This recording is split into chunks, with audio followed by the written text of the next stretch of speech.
Hello everyone, welcome back to the channel.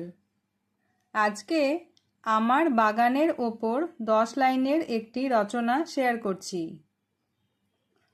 আমার বাড়ির সামনে একটি ছোট ও সুন্দর বাগান আছে। সেখানে আমি অনেক রকমের ফুল গাছ লাগিয়েছি। আমার বাগানে গোলাপ, গাঁদা, বেলি আর জবা ফুল ফোটে। আমি প্রতিদিন নিয়ম করে গাছে জল দিই। আমি আমার বাগানের আগাছা পরিষ্কার রাখি।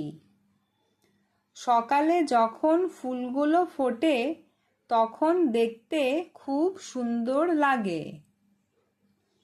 আমার বাগানে অনেক রঙিন প্রজাপতি আর মৌমাছি উড়ে আসে। বিকেলে আমি বাগানে বসে খেলাধুলা করি। বাবা ও মা আমাকে বাগান দেখাশোনা করতে সাহায্য করেন। আমার এই ছোট বাগানটি আমার খুব প্রিয় এবং আনন্দের জায়গা।